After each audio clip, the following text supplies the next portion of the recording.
en buenos casos en el hospital y en las prácticas.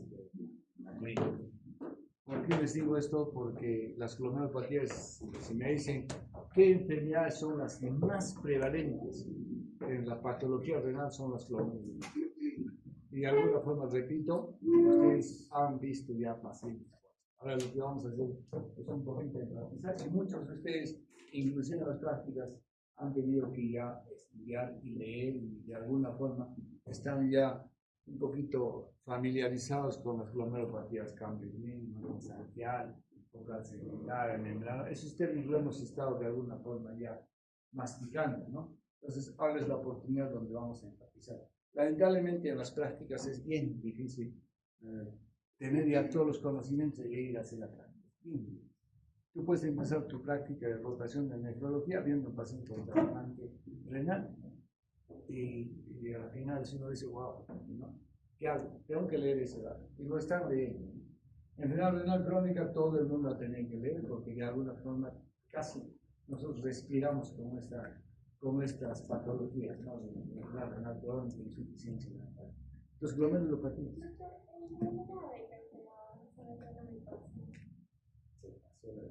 Vamos a tener que cambiar. O sea, recién, mira, cuando empieza, pero por lo menos ya no me puedes ayer, etc. No tengo clases. Oh, no. Tiene alguna.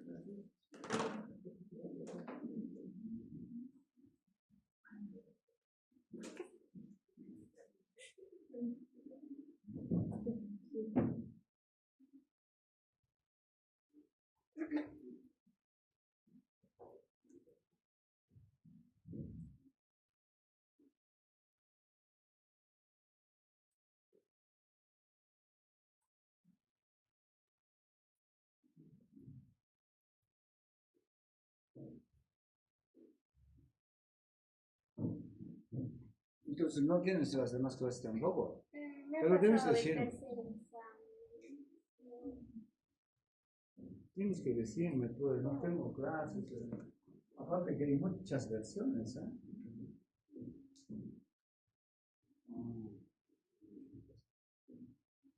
Es que no puedo yo a capela hacer porque glomerulopatía sin ver figuras, sin ver fotos, es imposible hablarles de podocitos. ¿Entienden?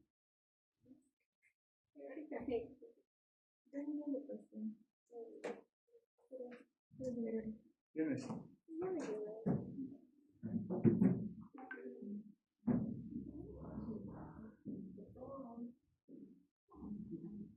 ¿Cómo? Sí.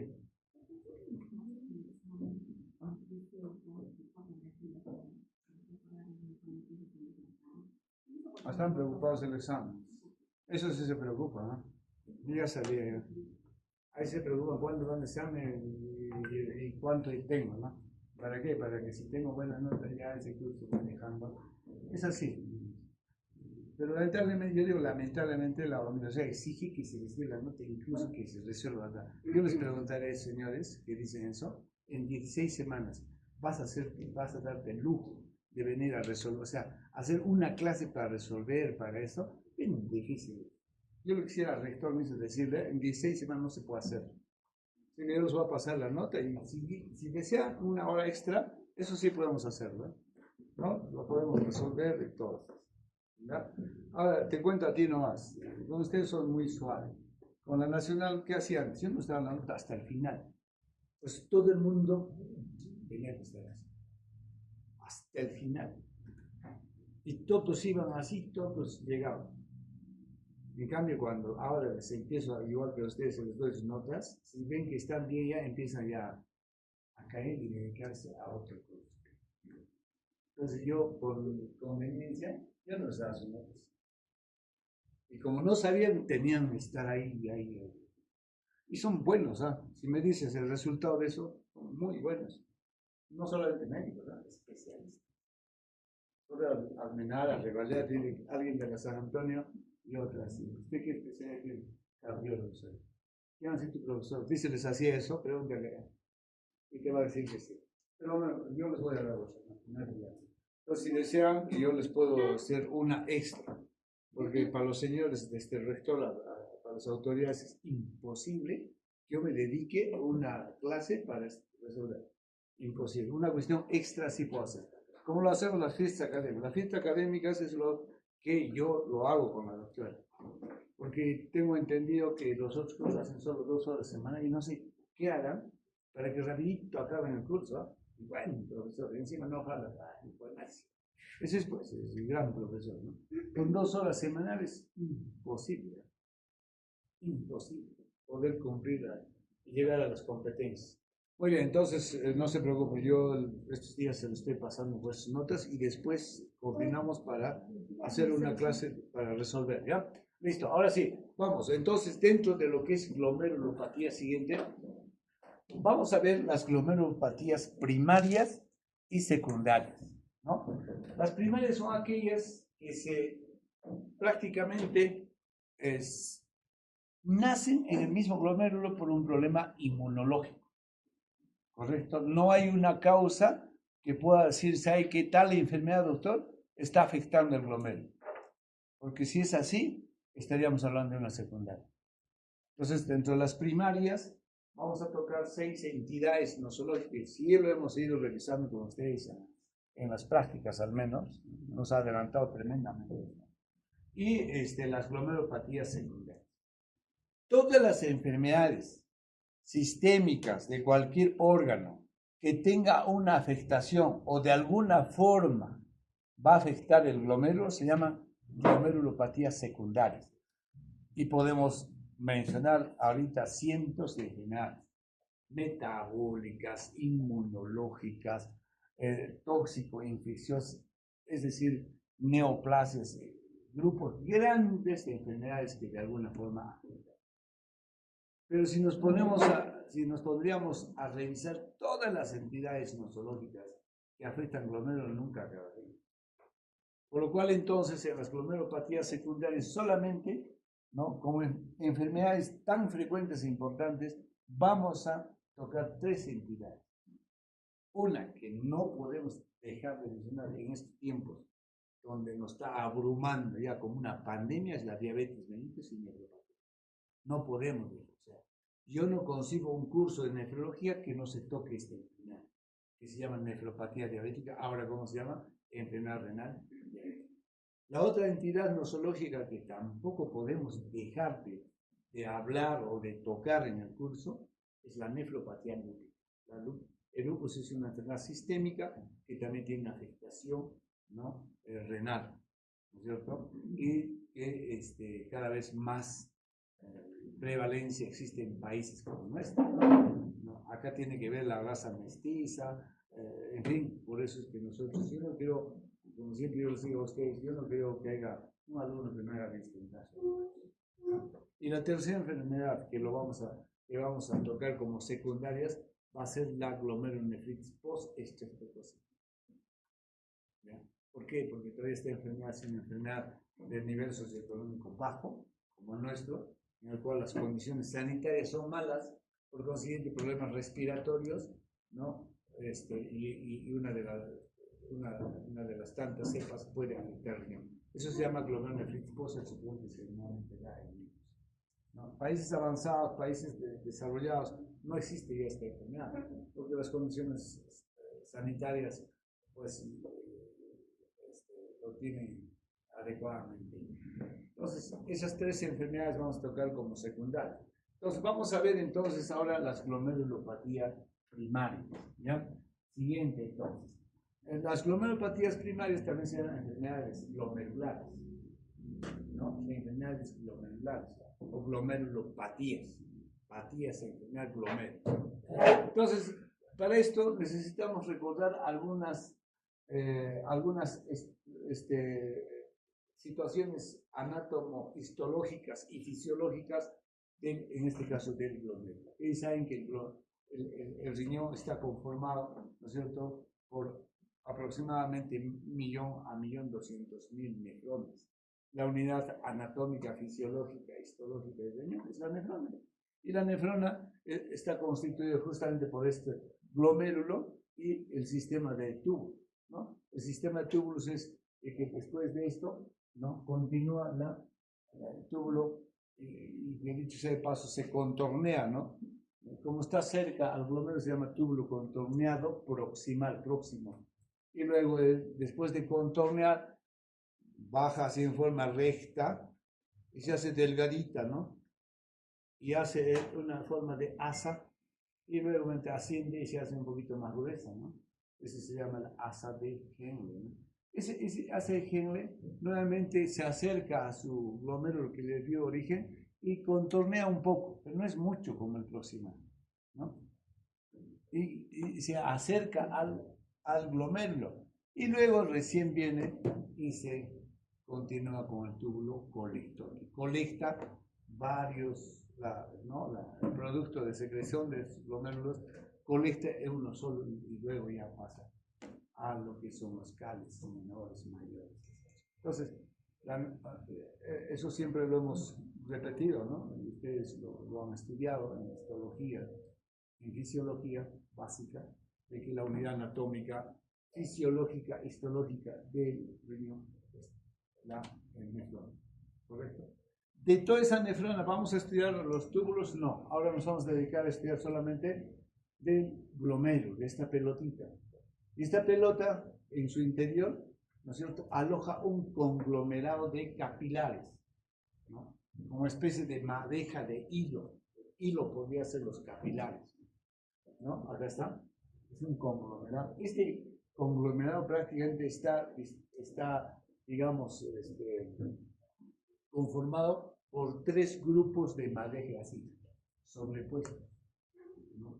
Si ustedes conocen ese paquete de hilo para tejer que venden todavía en los mercados, ¿no? Igualito, exactamente, compren tres paquetes y si lo ponen así uno sobre otro, hace esto, tres paquetes, ¿no? Esto es importante saber, porque muchas veces la afectación, ¿no?, va a ser solamente una parte de ese paquete, de ese conglomerado, una parte, ¿no?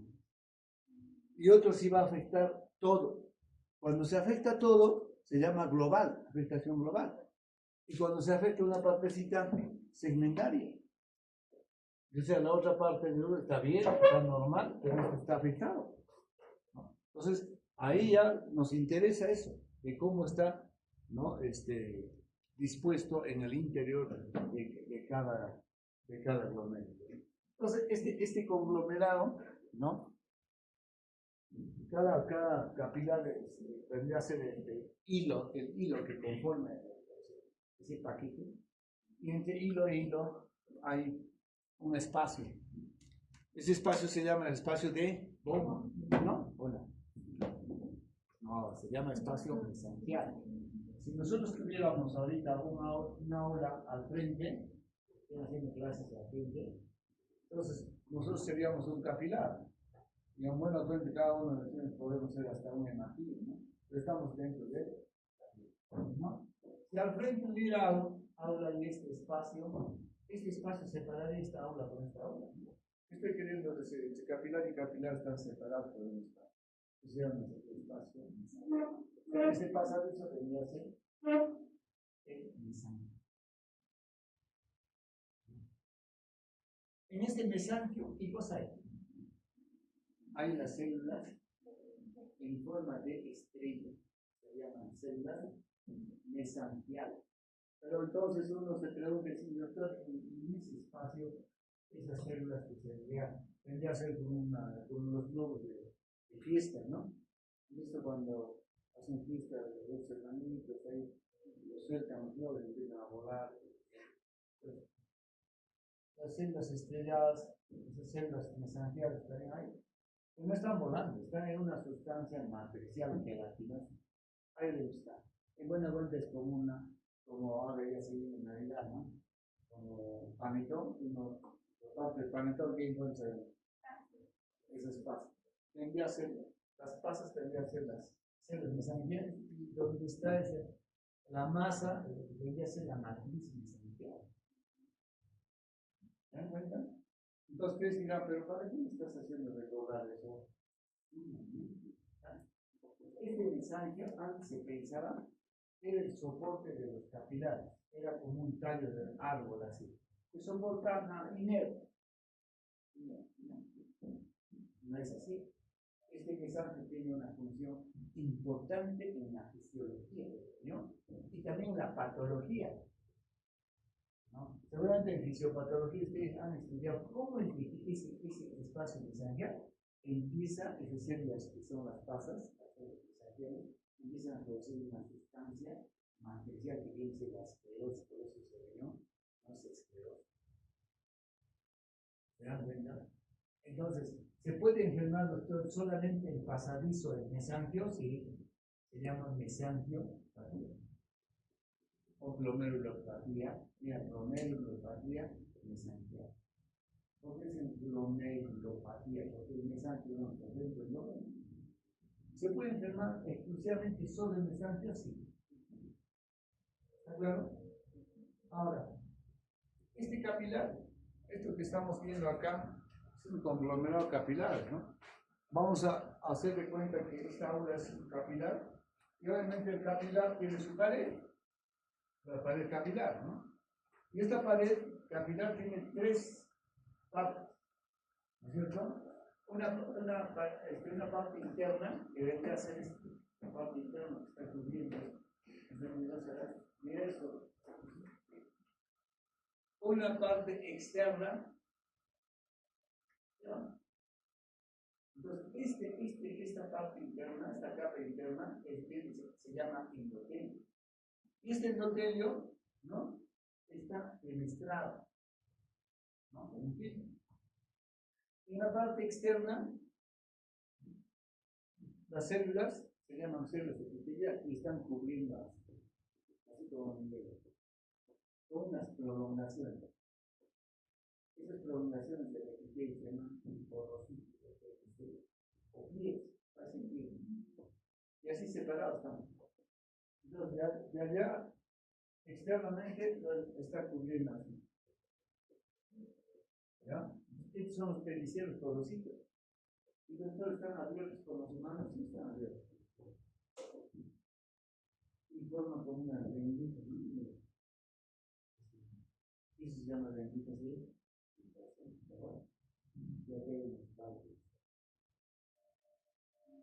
¿Y por qué están así? ¿Por qué no están así? Hay enfermedades que ¿no? Les da abierto así. ¿Por qué están abiertos así? ¿Ustedes recuerdan por qué? Porque tienen carga negativa. El poliamino negativo. Y negativo con negativo, por eso están abiertos. Pero ¿qué pasa si por ahí aparecen cargas positivas?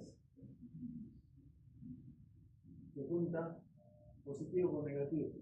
Y esta rendija se abre más o menos. Y por ahí puede escapar más pequeño. Por ejemplo, la enfermedad por fusión de porocitos o cáncer. ¿Se dan cuenta que es tan importante saber la estructura, la histología para poder interpretar las enfermedades que nosotros vamos a estudiar? Por eso les estoy haciendo un repaso ahora para que pero ustedes dirán entonces, este endotelio, doctor, es plano, sí, fenestrado, sí, fenestrado, o sea, tiene sus huequitos y todo. Y el epitelio es así, claro. ¿No? Y entre el epitelio y el endotelio hay una membrana basal, donde descansa el endotelio. Es la membrana basal. ¿Y esta membrana se puede enfermar? Sí. ¿Solo se puede enfermar? ¿Solo esa parte, doctor? Sí, se puede enfermar. Se llama glomerulopatía membranosa. Una membrana basal. Dicho sea de paso, cuando se enferma la membrana basal, se pierde gran cantidad de proteínas. Entonces, ¿qué estamos haciendo? Somos el capilar nosotros, tenemos la pared ya que nos estamos explicando, tenemos este espacio de pasadizo y luego si mira ahora sería otro capilar, ¿no? Entonces, entre capilar y capilar hay espacios. Entre capilar y capilar hay espacios. ¿Ya? Ahora, este conglomerado, esta madeja de hilo, ¿conocen la madeja? Ya, esas madejas siguen vendiendo, señora. Incluso su hijo es mi paciente en la calle Tupac Amaru. Van a ver bolsas con. Esas son exactamente 3 madejas que están puestas. ¿Ya? Pues, ¿vale? Y usted dirá, pero ¿cuál es la importancia de que me diga eso?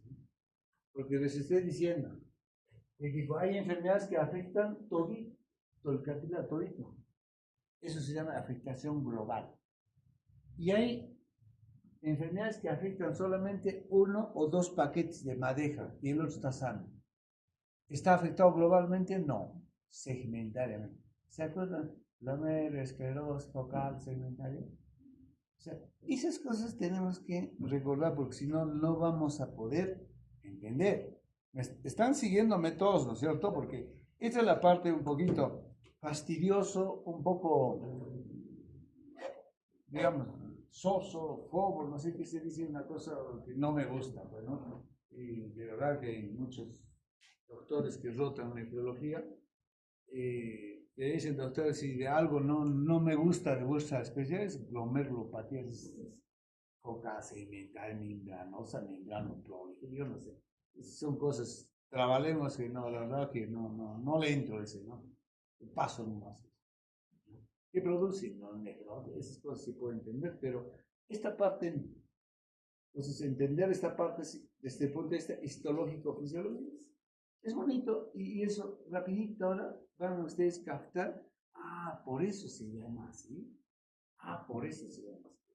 Lo estoy diciendo que la afectación puede ser global o puede ser segmentaria. Cuando es segmentaria, uno de los paquetes del ovario está sanito y los dos están enfermos, esclerosados. Muy bien, entonces este conglomerado entonces llega exactamente a cubrir hasta su cubierta, que es una cápsula, fíjense. Es una cápsula, ¿no es cierto? Que está cubriendo, que es como una pelota es de cuero, ¿no? Entonces, la pregunta es, ¿llegará hasta que choque a la misma? No, hay un espacio. Esto se llama cápsula de Bowman, porque el señor ha descrito, un señor Bowman, ¿no? Yo he descrito uno de ustedes, cápsula de quistes. Entonces, hay un espacio entre este conglomerado y en la cápsula se llama espacio de Bowman. Pero ¿dónde empieza a formarse la orina? ¿Desde dónde se llama orina? El producto de la filtración. ¿Y dónde sale el producto de filtración? Apenas sale el capilar, pues. En el espacio de Bowman ya es orina ya. Y eso pasa por el tubo de contorneo proximal. ¿Cierto? Muy bien, entonces hasta ahí creo que nos estamos ubicando, ¿no? Con esto, ha sido interesante, pero es que no puedo yo pues hacer clases de histología así de nuevo, sino estoy haciendo un repaso. Ahora, este conglomerado de capilares, ¿no? Para que funcione como tal, tiene que recibir sangre, ¿no es cierto? Y lo recibe a través de la arteriola aferente. ¿Dónde está la aferente? ¿No? Este es la aferente. Entonces, miren cómo la sangre, ¿cómo se llama la arteria que entra el grueso al riñón? La arteria renal, ¿no? Se empieza a distribuir arteriolas grandes, pequeñas, interlobuliares y no sé qué cosas. Al final termina en esta manera. Arteriola lleva la sangre y sale a través de la arteriola eferente. Oye, pero un ratito. Doctor, a mí lo que me ha enseñado la unidad vascular es que llegue una arteriola capilar y sale como vénula, ¿no? ¿Y por qué no pasa así esto? Arteriola capilar, vénula debe ser. Es un sistema porta. ¿Se acuerdan del sistema porta? Vena llega, vena, o sea, es un sistema porta en miniatura. Entonces, arteriola aferente, capilar y arteriola eferente. Y esto, miren, fíjense qué es lo que pasa si queremos aprovechar esta figurita. Acá en la arteriola aferente hay unas células, ¿ya? Que se llaman yuxtaglomerulares. Yuxta, ¿qué significa? Cerca al glomérulo. ¿Se dan cuenta? Células yuxtaglomerulares. Después hay una célula que viene de ese contorneo de nuevo, empieza a contornear y se acerca a su glomérulo, túbulo contorneado distal. hay unas células del tubo conductor que se llama mácula densa. Y entre la mácula densa y estas células hay unas células que se llaman de encaje acá. Todo esto forma un aparato, un aparatito. Claro, el aparatito tiene que funcionar, pues no, o sea, tiene una función. Y este aparato, como está cerca al glómerulo, ¿cómo se llama? El aparato yuxtaglomerular. Este aparatito, ¿no? Tienes unos sensores tan finos, ¿no? Que va a hacer de que, ¿no? Va a captar mensajes como, por ejemplo, ¿qué pasa si hay poca sangre que está llegando acá? Porque para que este conglomerado de capilares, ¿no? Tenga que filtrar, porque finalmente tiene que filtrar o no. Y ese filtrado tiene que estar bien o no. Claro. ¿Y cómo medimos este filtrado? Mediante una tasa de filtrado glomerular, TFG, ¿sí o no? En buena cuenta el TFG nos mide que tan bien o mal funciona este glomérulo, estos capilares. O sea, en buena cuenta es la función renal. Y un glomérulo que representa a todo el riñón, para decir si está funcionando, tiene que estar filtrando bien o no. ¿Qué pasa si llega poca sangre acá? Este aparatito tiene dos receptores. Uno que son los osmoreceptores, ¿no? Que es sensible al sodio y cloro, y hay un baroreceptor, o hay una presión bajita. ¿Qué pasa si llega poca sangre? Por ejemplo, un paciente chocado. Chocado, el paciente hemodinámico descompensado, su presión está en 70-40 y ese pobre corazón está bombeando, ya no da más. Por ejemplo, un paciente séptico y a los rincones de los tejidos ya no llega sangre, empieza a ponerse violáceo porque llega poca sangre. Acá puede llegar poca sangre, ¿no? Entonces, ¿qué va a pasar? Para que pueda filtrar este glomérulo, ¿necesita fuerza o no? Una presión, ¿cómo se llama eso? La presión intraglomerular. Pero si yo tengo poca sangre que está allá, esta presión puede bajar, ¿sí o no? Y ya no filtrar. Entonces este glomérulo se hace insuficiente. Ya no está trabajando suficientemente, sino insuficientemente. Y ahí viene la insuficiencia renal aguda crónica. Bueno, pero miren, gracias a este aparatito que estamos describiendo, este glomérulo se defiende. No es que ya bajó la presión, poca sangre está perfundiendo y ya fuimos, ya, porque la tasa de filtrado ya fue, el riñón ya no funciona, su urea creatina se empieza a elevar. No. ¿Qué hace? A ver, en una situación así, baja la presión, llega poca sangre y la presión dentro del glomérulo baja y se cae el filtrado, ¿no? Pero ¿qué hace entonces? Este aparato, al captar eso, hace que produzca glucosa, renina, angiotensina 1, angiotensina 2, aldosterona, ¿se acuerdan? ¿Qué hace la angiotensina 2? Entonces, ¿qué hace acá? Cierra, pues. ¿Cierra o no? Va a tener que cerrar esto para que la presión se mantenga dentro del glomérulo. Así se defiende primero el glomérulo. No es que ya fuimos, ya. Se empieza a defender, pero cuando llega a caer también ya y se prolonga esto, tampoco ya no puede decir, claro. Es como un boxeador, pero está al final, pero después tampoco ya no puede llegar. Entonces, este aparato yuxtaglomerular va a cumplir una función muy importante en la autorregulación, ¿no? del glomérulo. Buena cuenta del glomérulo. ¿Ya? Entonces, estas son las células maculares en cápsula. ¿Entienden? Entonces, a ustedes les han enseñado en fisiología en semiología y fisiopatología que existen varios mecanismos de lesión renal. O sea, ¿cómo es el que el niño se va a lesionar? ¿Se acuerdan? Un mecanismo hemodinámico puede ser lo que hablamos antes, ¿sí, no? ¿No? Puede. Inmunológico. que dicho sea de paso es el mecanismo más importante en nefrología. Por eso que el nefrólogo tiene que ser inmunólogo de alguna forma. Hay mecanismos, ¿qué más? Metabólicos, por depósito de ácido úrico, calcio, etc. Pero a donde quiero llegar es de que el mecanismo inmunológico, ¿no?, es el mecanismo de lesión renal más importante. Entonces,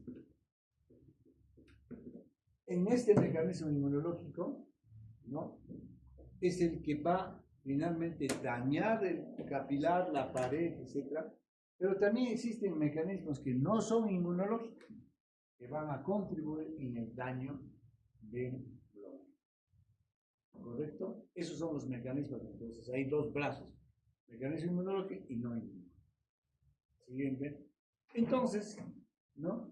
Entonces, a ver, vamos a hacerlo mejor así porque hablarles de esto, yo me imagino han tocado ese tema, ¿no? La inmunología de las nefropatías crónicas en fisiopatología. Es posible explicarse de cómo el riñón de lo que tiene pues un tamaño de 11, 12 centímetros por 6 por 3 y es un color, ¿qué color es? Marrón, rosado nacarado, ¿no? Blandito, ¿no? Puede llegar a achicarse, a esclerosarse, a petrificarse y al final piedra. Tú lo tiras, piedra. Si lo sacamos de los riñones de todos los pacientes que están dializando, son así pequeñitos y están piedras. Así. Como el hígado cirrótico también se petrifica. La pregunta es, doctor, ¿yo puedo explicarme desde el punto de vista molecular de cómo es de que ese riñón llega a esa situación? Entonces, yo sí puedo explicarme, ¿no?, desde la biología molecular. Las bases biomoleculares de las nefropatías. Buena cuenta con la fisiopatología. Ustedes han tenido que estudiarles, ¿estudiaron, cierto? Sí, han estudiado. Entonces, lo vamos a recordar. ¿Qué es lo que pasa entonces dentro del mecanismo inmunológico? ¿Cuál es el punto importante, fundamental para que empiece la lesión por el mecanismo inmunológico? La formación del complejo antígeno. Sí o sí tiene que formarse, si no, no se puede. No va a haber lesión. ¿Está claro? ¿Ya? Cuando se forman ¿no?, y se juntan los dos antígenos anticuerpos para formar este complejo, es una dinámica. Yo imagino acá no hay dinámica, ¿no? Yo tenía en mi promoción una parejita terrible, que todo nos indisponía ante los profesores. Era terrible. Esa parejita al final nada que ver, pero era un complejo antígeno, o sea, no pueden vivir y juntos son pues tóxicos, lesionan, ¿no? Lesionan. Entonces, para que se forme ese complejo hay dos formas de cómo pueden llegar al riñón y empezar la lesión, ¿ya? Uno que se forma ya en la sangre, en el organismo, que ya van formados ese antígeno en el cuerpo y se va a depositar en la pared. Bien. De otra forma, cómo se juntan y llegan al riñón, ¿no es cierto? Me esperas en la puerta, ¿ya? Tú sales primero y después vete acá, ¿no? Entonces, hay antígenos que se llaman in situ. Y acá les queda lo mismo. Pero solas. No es tóxico, no es daño. Tienen en su pareja en busca y ahí se encuentra y listo, formado el antígeno anticuerpo, el complejo inmunitario.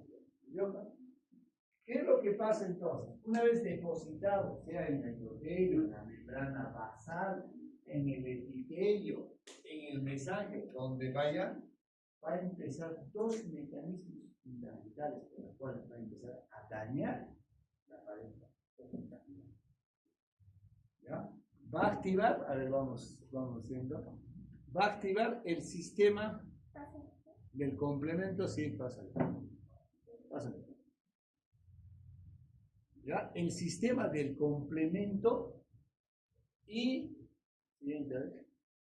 el sistema de la coagulación. ¿Ya? El sistema del complemento, ¿se acuerdan? Con la vía clásica y la vía alterna. A la final, activando esos dos grandes sistemas, es de que esta pared que estaba indemne, ¿no es cierto?, sin lesión, empiezan a lesionar. Y esos poritos que tenían su función, se hacen poros grandes, la membrana basal de lo que, bueno, vamos a poner, esto debe ser bloquetas, ¿no? Vamos a bloquetas. ¿Sí, no es cierto? Háganme de cuenta que esos bloquetes tienen huecos por aquí, por allá, hay una desgracia. Pero lo has puesto que es así, ¿no? Pero está todo una desgracia. Así está. Gracias a la activación del sistema, ¿no?, del complemento y de coagulación. A la final, si tú lo lesionaste el capilar, van a empezar a escapar, pues, ¿no es cierto?, una serie de sustancias químicas y celulares, fundamentalmente proteínas. Se puede escapar hematíes también. Y ya tenemos otras acuerdan. Y cuando se pierden proteínas, gran cantidad, ¿no es cierto?, que llegue más de 3.5 gramos, ¿no?, esta pared se ha lesionado. Pero en buena cuenta, ¿qué estoy diciendo? El sistema, el mecanismo inmunológico hace de que, ¿no?, gracias a la formación del complejo inmunitario, o sea, que vayan ya formaditos, depositen, empiece a lesionar, empiece a activar el sistema, o se formen ahí mismo, pero al final se activa. Eso es lo que va a lesionar. Se va a perder gran cantidad de proteínas, hematíes, ya está, eso es la problemática. Ahora, el tema es, siguiente, el tema es de que no solamente es un mecanismo inmunológico, sino también hay mecanismos no inmunológicos. El paciente nefrópata que está lesionando la capilar de esta pared, también tiene hipertensión arterial, aumento de ácido, ¿qué otros factores de riesgo tienen? Problemas de dislipidemia, colesterol, obesidad. Entonces, esos también van a ayudar a lesionar la pared capilar, sí. Sí van a ayudar. A ver, el tema es de que cómo es de que una acción física, que es la presión arterial, física, ¿no? Se puede producir sustancias que lesionen la esclerosis en el glomérulo. Normalmente la sangre, ¿cómo fluye a través de los vasos sanguíneos? En la parte lateral, cerca del endotelio, el flujo es laminar, ¿no? Laminar, pero en la parte central de forma concentrativa. Así va la sangre. ¿Qué pasa cuando hay hipertensión arterial en un paciente nefrópata? Ese flujo laminar y ese flujo concéntrico se hace una turbulencia. ¿Ya? Esa turbulencia se llama estrés de cizallamiento. Y eso va a empezar a lesionar la pared. Cuando lesiona la pared, se forman coágulos, microcoágulos. Y esos coágulos pueden producir sustancias químicas que a la postre van a producir, ¿no?, la esclerosis.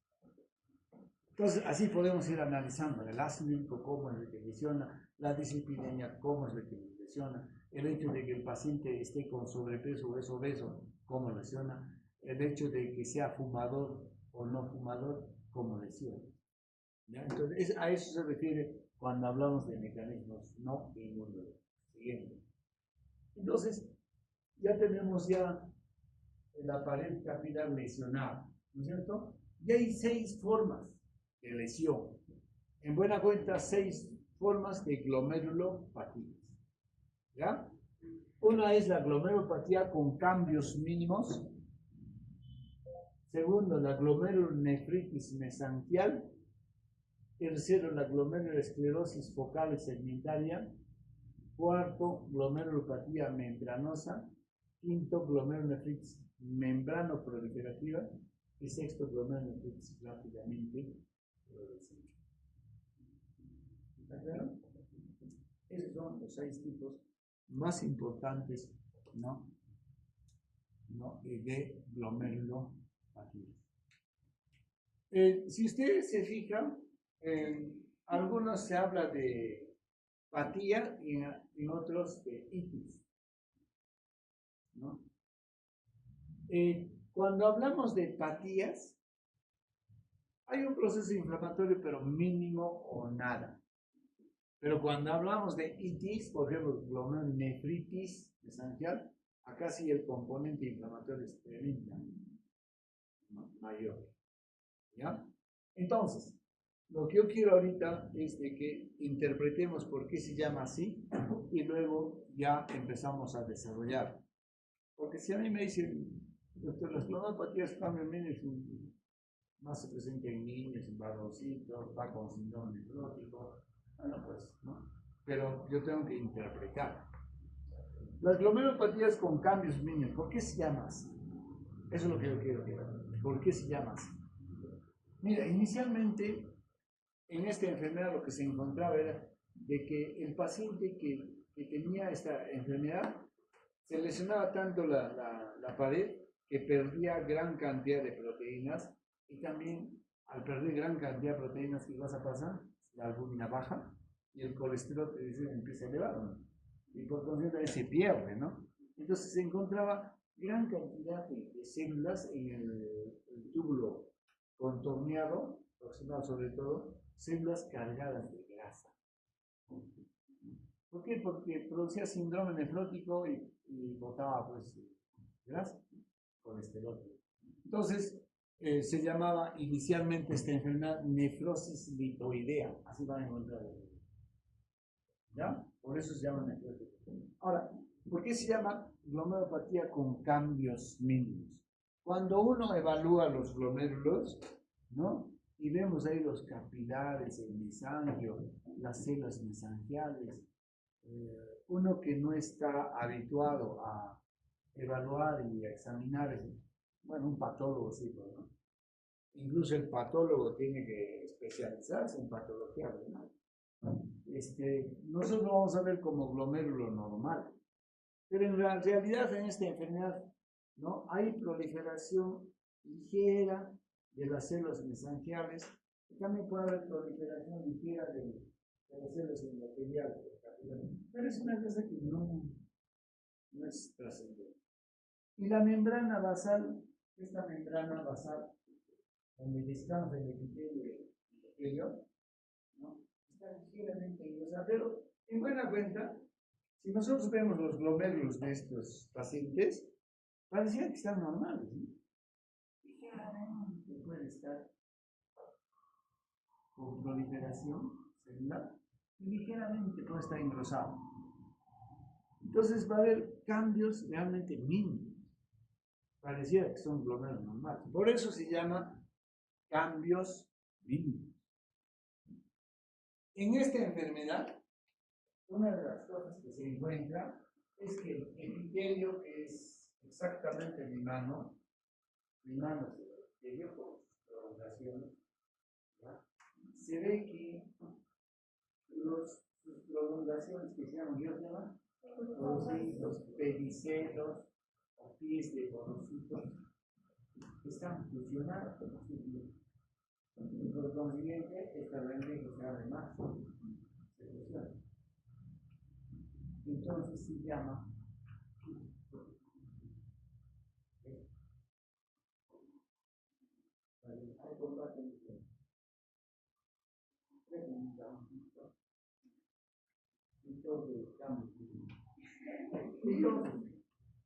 así se ha funcionado.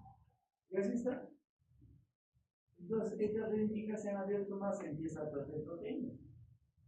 Entonces, también se llama esta enfermedad glomerulopatía por fusión de porocitos o por fusión de pedicelos. ¿Está entendido? Esos son los nombres. Entonces, Yo ya, bueno, conociendo por qué, ¿no? Desde el punto de vista literal de las enfermedades, podría yo más fácilmente explicar. ¿Por qué se llama glomerulonefritis? Itis es inflamación, ¿ya? Entonces, en este caso, ¿qué está diciendo? Mesangial. O sea, la enfermedad acá básicamente vamos a encapilar en la pared y en el mesangio. O sea, la enfermedad es mesangial. También le podemos llamar figosa entonces, mesangio, ¿ya? La tercera, glomeruloesclerosis. ¿Qué cosa es esclerosis? Es una característica anatomopatológica, ¿cierto? O hialinosis de esclerosis. Pero dice focal. ¿No? ¿Y ahora qué hago? Segmentario. Entonces, focal viene de si todos los glomérulos están afectados o solamente parte. ¿Dónde están los glomérulos? En la corteza. Pues todas esas pelotitas de 1.200.000 están en la corteza. Entonces es como, no sé, pues esto vendría a ser la corteza.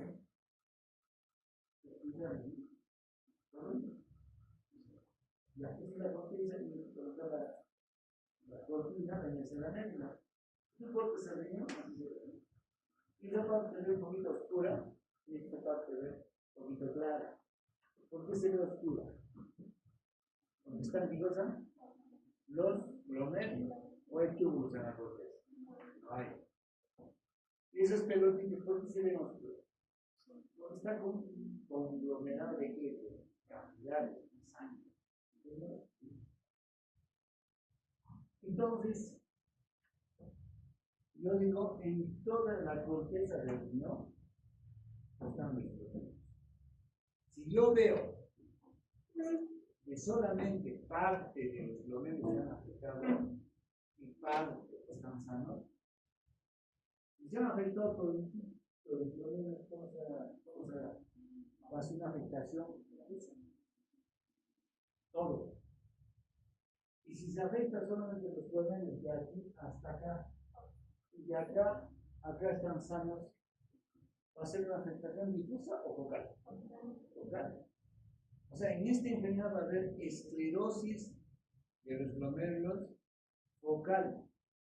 O sea, no todos los glomérulos. ¿Está claro? Puede ser, por ejemplo, ¿no? Si estamos ahorita en todo lo que es corteza,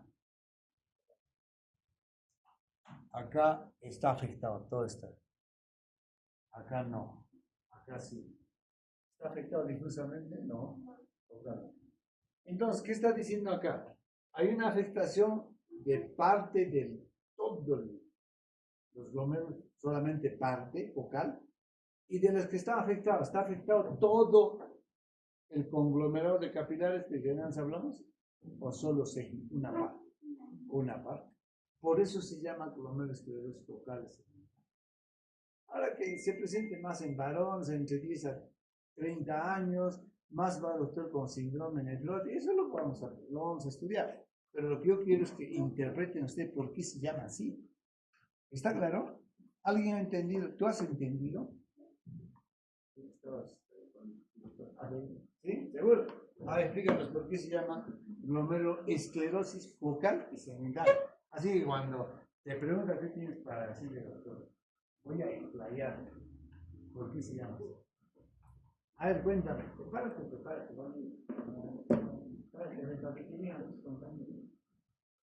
A ver, explícales por qué se llama glomerulosclerosis focal y segmental. Haz cuenta que estás como el paciente, vas a explicar qué ha pasado. Explica tu manera, ¿no? Y la cosa es que se entiende. No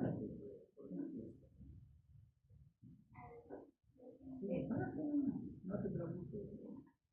Si no se entiende, igual que no entendió. No sé, a ver, ¿cuál es ese más?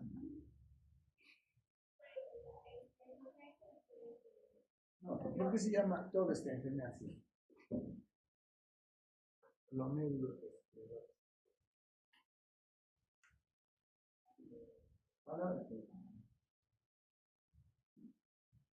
Ya te voy a ir allá. Porque el glomérulo, la característica anatómica es que sea esclerosado.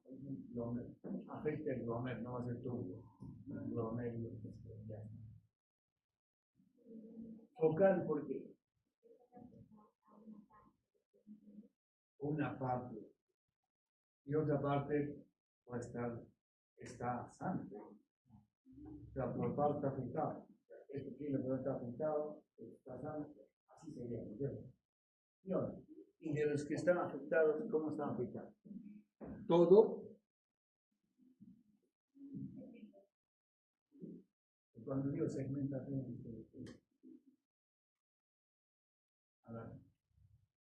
hay todo un enmarañado de capilares. Están agrupados en una parte. ¿No? Entonces, por eso se llama glomerulosclerosis focal y segmental. ¿Correcto? Estás alegre hoy día, ¿no?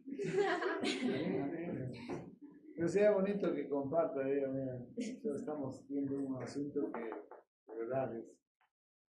¿O no quieres compartir? TikTok. ¿Ve? A ver. ¿Tú entonces? No quiero. Bueno, entonces, hasta ahí está claro por qué se llama cambios mínimos, fusión de podocitos, podocitopatías también, ¿qué cosa hemos dicho? Nefrosis lipoidea, glomerulonefritis mesangial focal, glomerulopatía membranosa. Patía, ¿por qué? Membranosa. Básicamente de la pared está afectada la membrana. Hay leve proliferación, puede haber, pero lo que llama la atención es una desgracia. La estructura de la membrana está lenta, está pasando por cualquier cantidad. De hecho, ese paso ahora lo vamos a ver. La glomerulopatía no es que elimina más proteínas que las otras. ¿Ya? ¿Ok? Ahora, eso entonces está claro. ¿Puede haber ligera proliferación? Sí. Incluso todavía, algunos lo mencionan como glomerulonefritis membranosa. Itis más es inflamación. Glomerulonefritis membrano proliferativa. Acá, mira, haga la comparación con la anterior. Dice membranosa proliferativa. O sea, acá sí está afectada la membrana, igual que la anterior, pero sí hay proliferación. Pues se llama membrano proliferativa. ¿Está claro? Y finalmente, la glomerulonefritis rápidamente progresiva. ¿Por qué se llama así?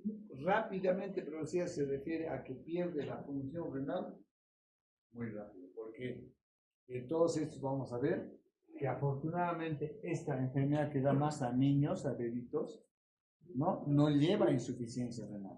Pero el segundo, el tercero, el cuarto, el quinto, a insuficiencia, inexorablemente va a llevar a insuficiencia renal. Pero va a demorar años.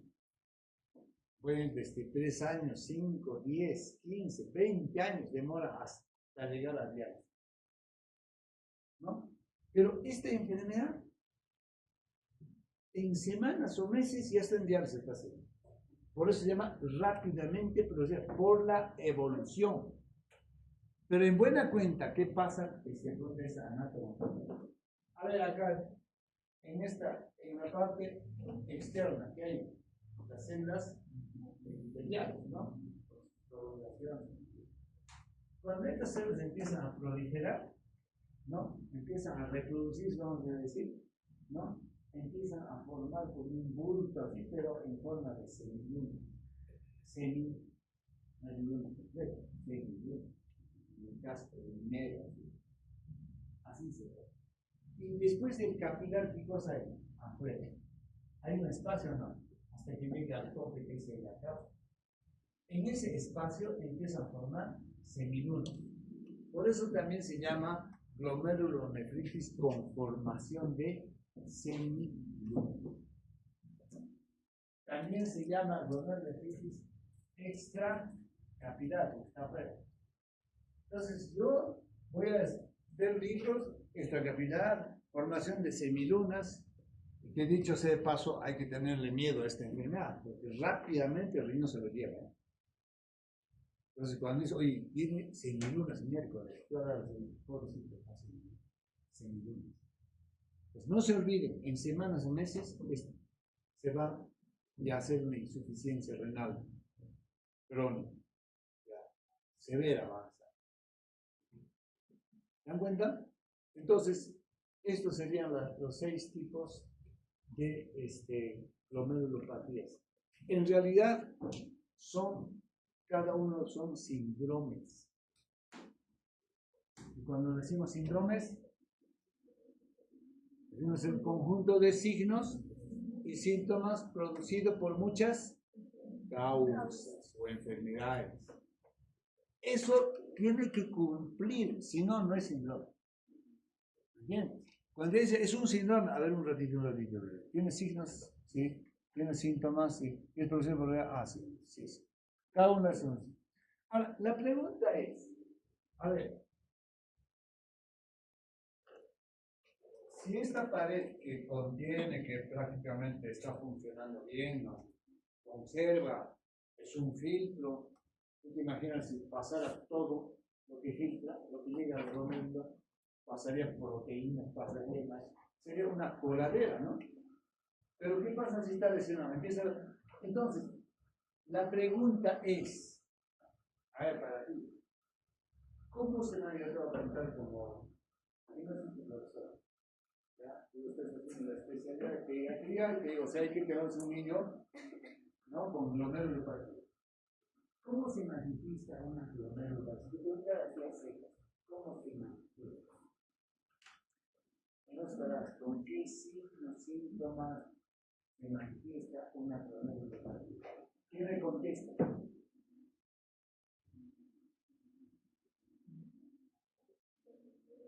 Ya. Entonces, pierde la pared, ya está lesionada. ¿Qué puede perder? ¿No es cierto? Y como está yendo hacia la orina, ya es proteinuria. ¿Qué más?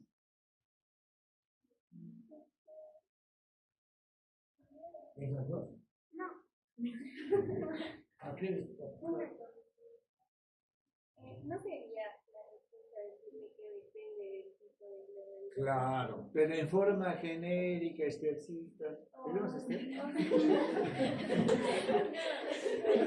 No, ni un certificado. Por eso le preguntaba si todas estas tienen el. Exacto, es una buena tingencia, porque yo te voy a hacer un ratito. Por ejemplo, cambia el niño, señor chiquitito, un chiquitín de 5 años, se hincha como una bola y va más con síndrome necrótico, ¿no? Va a depender. Por ejemplo, va más con síndrome. En forma general, una glomerulopatía entonces se va a manifestar perdiendo proteínas. ¿Hematías también puede perder? Y si pierde mucha proteína, no, si pierde mucha proteína, puede llegar a cifras severas. Esas cifras severas graves puede llegar a ser un síndrome. Si pierde mucho hematías, pues la pared lesionada, ¿no? Tipo de esta pared también no llega a estar todo hueco, los poros están abiertos, está perdiendo hematías. ¿Se va a ver? ¿Cómo se llama la presencia de hematías en la orina? Hematuria. Y si eso es severo, puede hacer un síndrome. ¿Sí o no? ¿Va? Entonces, síndrome. Después de esta lesión puede alterar la función del riñón. Sí. Entonces, ¿cómo se manifiesta una glomerulopatía? Proteinuria, hematuria, síndrome nefrótico, nefrítica y puede alterar la función renal. Y allá viene lo que dice tu nombre. Daniela, ya se recordar. Sí, terrible para nombres. Entonces allá viene lo que dice. A ver, de todo eso, una focal segmentaria, ¿qué es lo que tiene más? ¿No es cierto? Entonces, si a mí me preguntan secas, es así. Ahora, si Se puede perder proteínas en forma leve, ¿no es cierto? Moderada, severa, entonces tienes hasta cuánto te va a hacer. ¿Hay proteinuria o no normalmente? En la orina, ¿hay o no hay? ¿O no debería haber? ¿Tú qué dices? ¿No debería haber proteína en la orina o no? No. Sí. Y ya un poquito. ¿Hasta cuándo? Hasta 150 miligramos en orina de 5 horas, 10 horas, 20, o sea, todo. Hasta 150 miligramos y cuarto de litro. Hay proteína en la orina normal. Entonces, hay proteínas y no sé, pero más de 150 es proteinuria patológica. Mira, hay una manera de encontrar proteinuria en la orina. Wow, estoy preocupado. ¿Qué tienes que decir? Un ratito. Proteinuria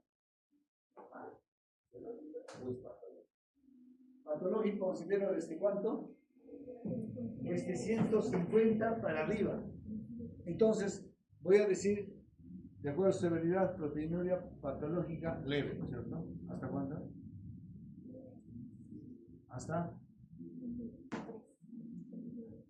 Hasta 1 gramo. Ahora repíteme, 150 miligramos hasta 1 gramo. En miligramos mejor dicho, 150 miligramos hasta 1000 miligramos en 24 horas es proteína patológica, ¿no? Leve. Moderada. De 1000 miligramos a 3500 miligramos. O sea, de 1 gramo a 3.5 gramos es proteinuria. A ver, TikTok, no. Proteína patológica moderada está diciendo de 1 gramo a 3.5 gramos. Entonces, si hay proteína patológica moderada, hay proteína patológica severa o grave. O,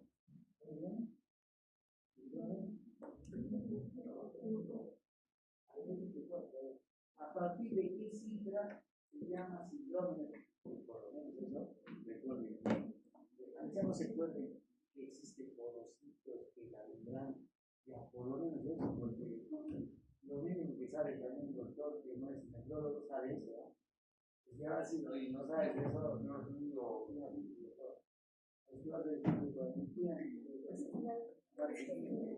No lo conozco. No sé qué es el sexto ciclo se enseña. Síndrome nefrótico. Algo hacen algún lugar, y es que aprender sinónimos de síndrome nefrótico es proteinuria patológica severa, grave, más de 3.5 gramos. Pero en una orina de cuánto? De 24 horas. Pero ¿para qué? Para ella que chiquitita, para un trancazo, para una superficie corporal de 1.71 milímetros. A ver, aquí alguien que tenga unos 73 superficie corporal. A ver, alguien.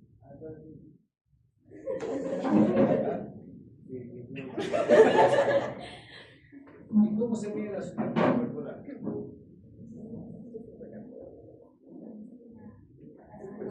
Nosotros nos estiran nuestro tiempo. Nos van a meter en promedio dice unos 73 como los libros por los mismos de cuánto, ¿no? ¿Tú crees que, por ejemplo, tengo han visto cómo le sacan cuerito a las orejas? y para que sea cuero, lo estiran así, ¿no es cierto? Y lo hacen secar, ¿no? Y eso, a ver, me creen cuánto será. Claro, lo que será, pero el ministerio médico. 5.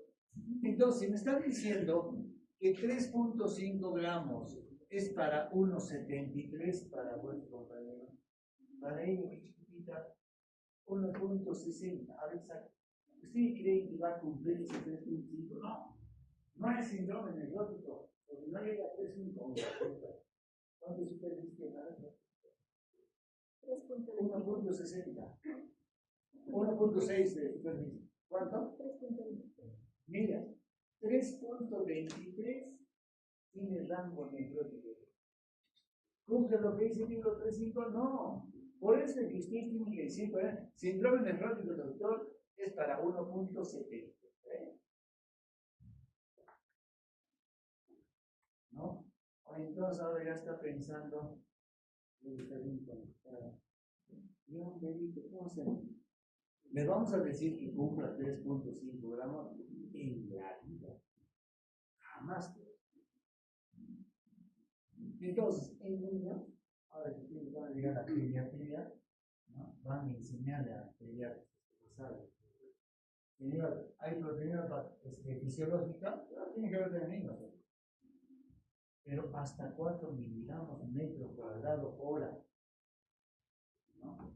Hasta 4 miligramos metro cuadrado hora. De 5 a 19, proteína patológica leve. De 20 a 39 miligramos metro cuadrado patológica moderada. Más de 40 miligramos metro cuadrado es síndrome necrótico severo. Eso vas a enseñar a tu experiencia. Entonces, para un niño que tiene 10 kilos de peso, un añito de edad, ¿ya? Vamos a ver. Ahora estén atentos, vamos a ir. Esta es la parte meollo de la metodología. Porque toda la vida les preguntamos y les van a seguir preguntando. Pues ya no me van a quedar mal. Porque en metodología no se van a recordar quién les enseña histología renal, fisiología, ni semiología. Se van a recordar que tenemos una clínica. ¿Quién ha sido tu profesor? Ya sé quién ha sido. Entonces, 800 miligramos para un bebito de un año que pesa 10 kilos. ¿Cómo estaría catalogado?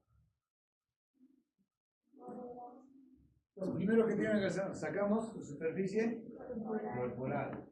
Hay varias formas, ¿no? Sacar, pero uno es por peso. 4 por peso más 7 sobre 90 más peso.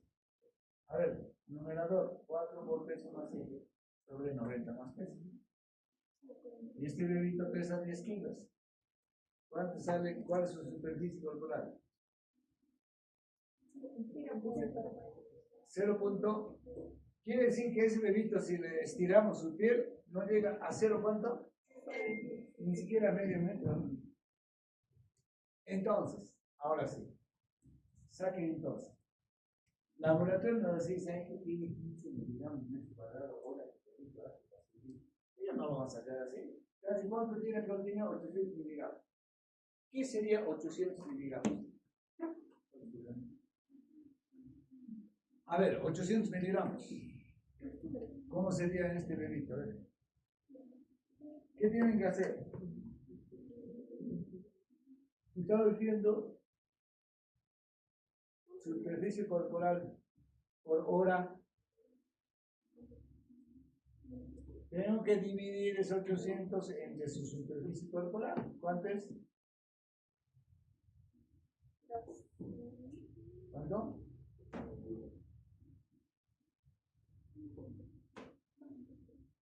No, 800 entre 0,40. ¿Cuánto? 1702. ¿Cuántas horas tiene el día? 24. Eso divide entre 24. 71. 71 entonces miligramos por metro cuadrado hora. Wow. ¿Y qué es para ese niño? Una proteinuria severa, grave, recontra síndrome necrótico. Porque más de 40 es síndrome necrótico de niños. Más de 40 miligramos de hora. Y para un adulto, ¿qué sería 800 miligramos? Una proteinuria patológica leve. ¿Se dan cuenta entonces que tiene que ver mucho la estatura, el tamaño? tamaño, la superficie corporal, no es así nomás. Entonces, ahora sí pueden ustedes con mucha propiedad, ¿no es cierto?, decir, sí señor, la proteína es así. Y cuando es mucho la proteína puede llegar a rango nitrótico. ¿Sí o no? ¿Ya? ¿Está claro la interpretación? ¿Ya? Entonces, ¿qué pasa si yo tengo un glomérulo? Un ratito, por favor. ¿Aló? ¿Otra vez? Sí.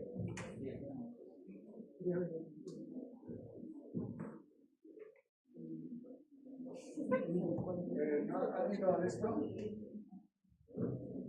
No, la doctora pues te ha dicho que te va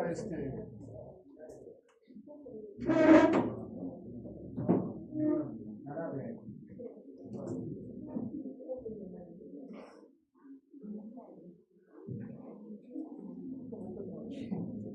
Neural. Como neural, a ver, neural. N-E.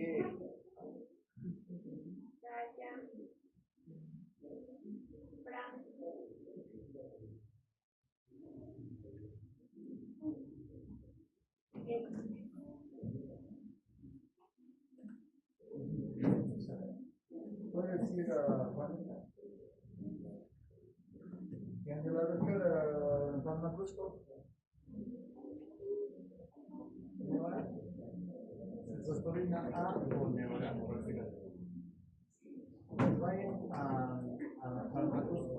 Yo le voy a por la dirección. A la doctora Silvia Anco. Te va a mandar su número y llaman a doctora. Ayer han hablado con el tratamiento y un jarabe queremos. No, jarabe no, darle, ya, no importa, pero no, ya, te mando.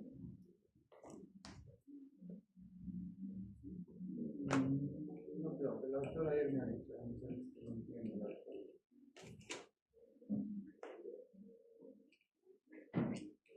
Ya.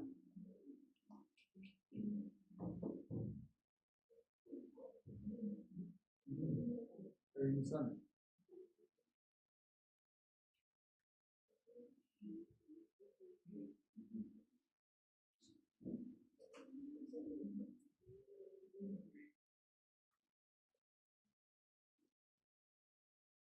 En la tarde voy a estar en la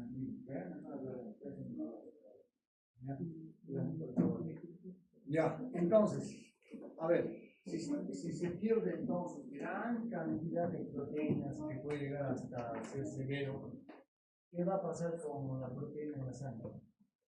Va a bajar mucho, y sobre todo la albúmina. Entonces tenemos proteinuria, rango neoprótico severo y hipoalbuminemia. Si la albúmina baja en los vasos sanguíneos, el agua va a empezar a salirse a espacio, al intersticio, se acumula en el intersticio y hasta puede dejar unas huellas signo de edema.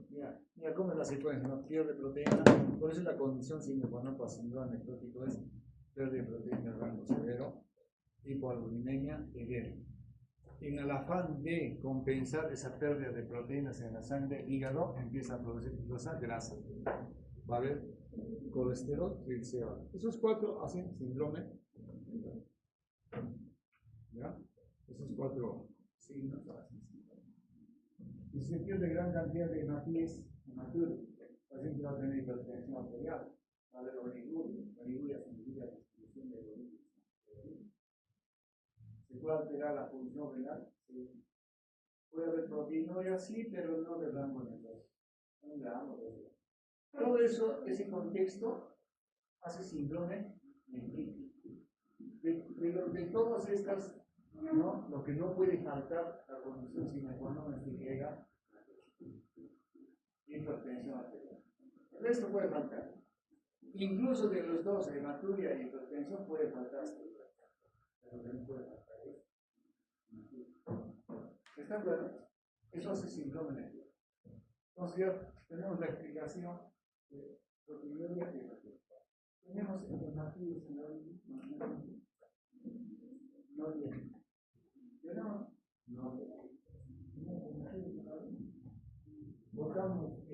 sangre en la orina? Ay, sí, hay hematuria fisiológica, sí, hasta 3 por cada. Más de 3 ya es hematuria patológica. De 3 a 9, hematuria patológica. De 10 a 29, hematuria patológica moderada. Más de 30, 40, 50, 60 por campo de hematuria, ¿no? Ya patológica. Estamos hablando de las hematurias. ¿Está claro? Pues hay hematuria normalmente, sí.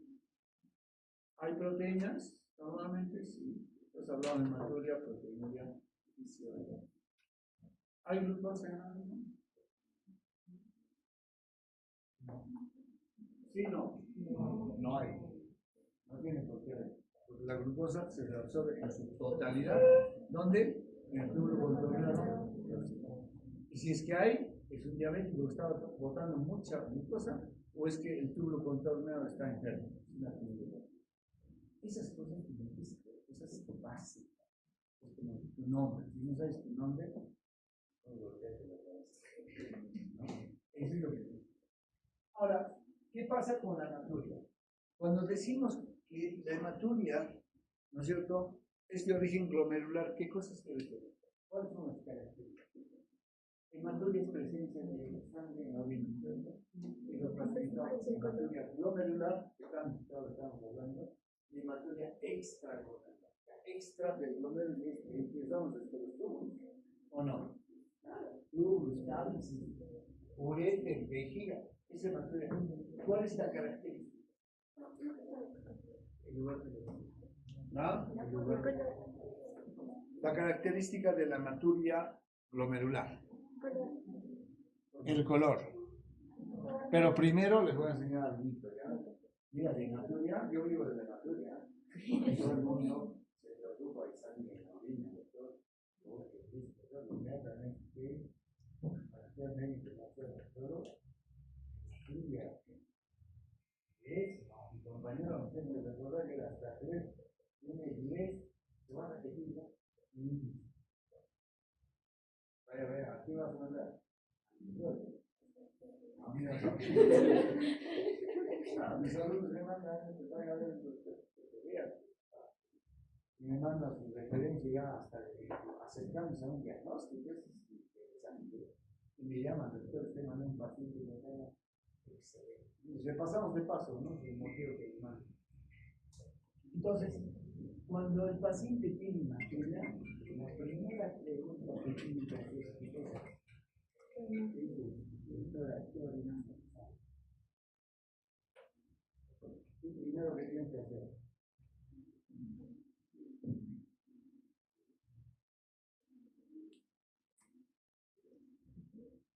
Primero,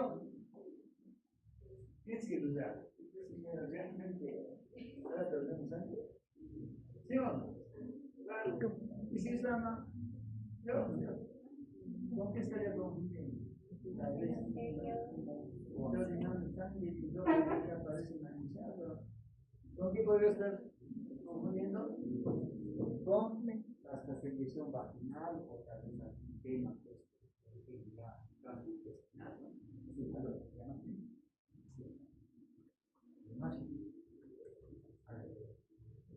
Están desesperados, ¿no? Ay, te voy a mandar un psiquiatra. Ya a la tarde hablamos, Ya, entonces, primero, ¿qué vas a decir?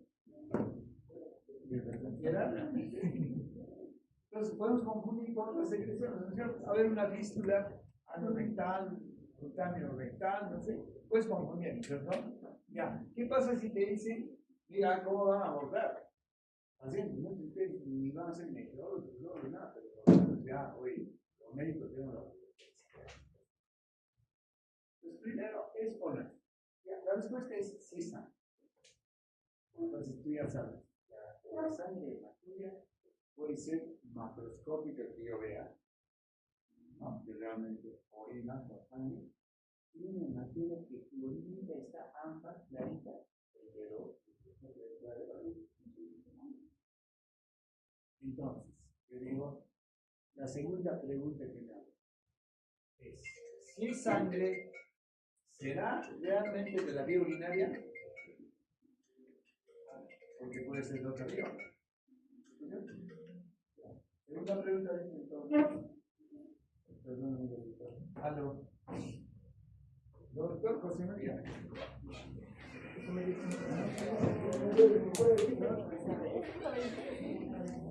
Yo por eso me he puesto no podía contestar. No podía.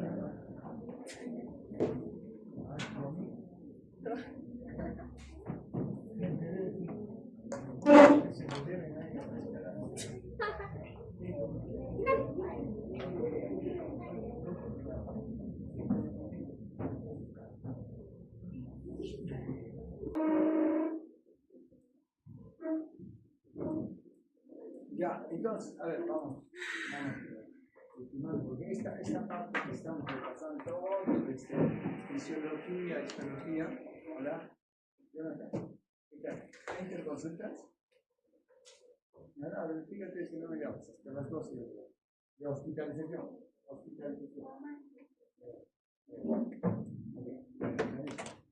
Entonces, primera pregunta ha sido si realmente era sangre o no. Sí, no, yo. Ya. Si nos dicen que sí, realmente es sangre, la pregunta es, ¿será realmente de la vía urinaria? Sí. Ahí viene ya. ¿Es una materia macroscópica o microscópica? ¿No? No se ve, es microscópica. Ahora sí, tenemos que decir, ¿no? ¿Es de origen glomerular o extrarrenal? ¿Qué decimos? ¿Es de origen renal o extrarrenal? Porque renal tendría que ser túbulo también, pero en realidad nos estamos refiriendo a la glomerular. Ahí viene la diferencia. ¿Qué diferencia hay? A ver. El 5 de 6. ¿Ah? El 5 de 6. ¿Qué tipos? Sí, es el tipo de los hematíes. La forma de los hematíes.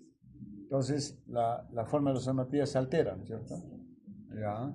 Entonces, para eso tenemos que saber qué forma tienen los hematíes en la orina. Son acantocitos, cremositos. No, ¿qué forma tienen normalmente primero? ¿Es un qué? Es un disco, o sea, redondo. Bicóncavo es así, ¿no? Tiene la cintura. Pues, ¿así o no? Es así, pero no tiene la sangre. Bicóncavo, ¿no? Pero en la orina la pregunta es, ¿así también? No. Tiene forma.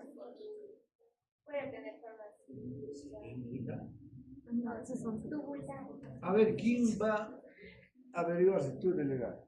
Normalmente, la pregunta es, ese 3 que dijo normalmente, ¿qué forma tiene en la orina? ¿Tiene la misma forma que en la sangre? ¿Ya? ¿O tiene otra forma? Eso, la siguiente clase. No empezamos la clase, no se recordar, ¿ya? Si no nos dice qué forma, porque hasta un patólogo clínico no sabe. Yo he conversado, he preguntado y se ha puesto técnico. Ya, no sabe. ¿Ya? Es decir, igual que en la sangre va a ser, en la vida no es igual. Estoy hablando de la normal, ¿ah? Ahorita recién vamos a hablar de lo que están queriendo ustedes decir. Entonces yo lo primero que tengo que saber siempre, tengo que saber primero lo normal, para que yo pueda interpretar lo anormal. Entonces, si vuestro compañero dice normalmente eliminamos, ¿no? Hasta 3 por campo, ¿no? Eso es normal. Entonces, ¿qué forma tiene? Igual que de la sangre, yo por lo menos digo que no es. En la sangre es bicóncava. A la orina, eso no es. O sea, igual a todos los químicos. Entonces, lo cierto es de que si tiene una pared lesionada, ¿no? Todas las sustancias químicas, orgánicas, inorgánicas, macromoléculas y las células van a querer escapar por esa zona. ¿Está claro? Es como que ahorita conoces en coro.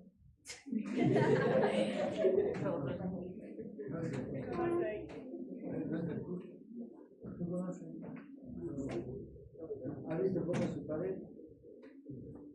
Para que no escapen los reyes. Pero ¿qué pasa si un blanquito como se escapa, hace un volado? Y luego, 2 de la mañana, y se va. Y a otro lado. Y un gordito ahí lo ve a su amigo y va a querer salir de esta vez. Pero como es gordito, ¿Tú qué haces de afuera? al pobre va a salir maltrecho hasta la reventar. Pero escapó, ¿no? Así escaparán miles, cientos de matíes, ¿o no? ¿Cierto? Pero, ¿qué cosa está fuera del capital? ¿Qué está fuera del capital? ¿El cápsula o todavía hay? Ah, mensajes. ¿Dónde empieza la orina? Ahí, filtra el capilar que es orina. Y la orina, los bebés eliminan. ¿Cuántos los bebés? Ese es plasma. Casi Ese es plasma. 280, 245 miliosmoles, 8.500 por litro. Acá en el espacio que es orina está 4 hasta 6 veces la osmolalidad. O sea, puede llegar fácil 1.200, 1.500. El platito tranquilo ha salido. Hoy el gordito reventó la barriga, citoplasma de hematíes. ¿Qué va a pasar con semejante osmolar? La osmolar lo va a jalar el agua, ¿no? ¿Sí o no? Del pobre hematíes. ¿Y qué va a pasar? ¿Lo va a deformar o no? Lo va a deformar. De lo que era intactito el hematíes, se va a arrugar como la pobre bonita de los demás. Decimos se ha crenado. Y eso, cuando va la orina sedimento, vamos a ver hematíes crenadas. ¿Se llama? Otras formas que pueden quedarse, ¿no? En forma de semiluna o casco de minero, ¿no? Que son los acantos. Otros que tienen forma de esquícula, así, esquistos. Y hay muchos, pero esos tres. Imagínate, y siguen escapando, ustedes también se animan, y hoy se está escapando, todo el mundo sale. A la final les va a correr por dónde. ¿A dónde vas a salir? El capilar con capilar. No, estamos en espacio de bomba, ¿a dónde vayas? A la orina, siguen contorneados. Y en esos túbulos, los que se han escapado, quiere salir todo, ¿no? Claro que sí que viene atrás uno sobre otro. Han escuchado hablar de lo que pasó en Etiopía. Etiopía una discoteca tremendamente concurrida por jovencitos, así como mis amigos. Entonces, ¿qué pasó? Esos palabraristas que hacen sus cosas, incendiaron, salieron como locos. En el callejón, se murieron. ¿Sí? Pero acá, pues los hematíes, citoplasma, hemos, hierro, todos escapan por los túbulos, tanto se escapan que ya llegan a juntarse y toman la forma de túbulo y van a formar pulpas. ¿Conocen las pulpas? ¿No? Así, pero se van a formar forma de cilindro en la orilla. O sea, hematíes deformados, alterados su forma, se llaman pruebas de formación. Él habló de hematíes normales, pero acá, ¿qué está pasando? Esos hematíes normales, ¿qué ha pasado? Han deformado, ¿no? Se han deformado. Entonces vamos a ver dismorfismo, estoy hablando de hematíes en la orilla. Tipo pelocitos, acartositos.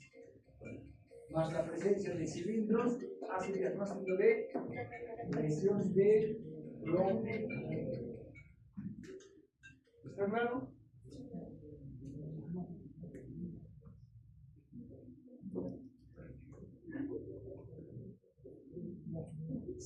Sí, el rector de la universidad me llama. Aló.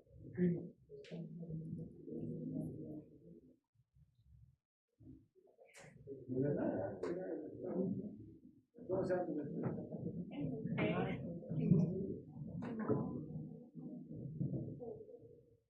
¿Quién dijo que? No sabe cómo se llama. Mujer. Hola. ¿Qué dices? Sí. No, no te preocupes. Sí, cuéntame. Patricia, no.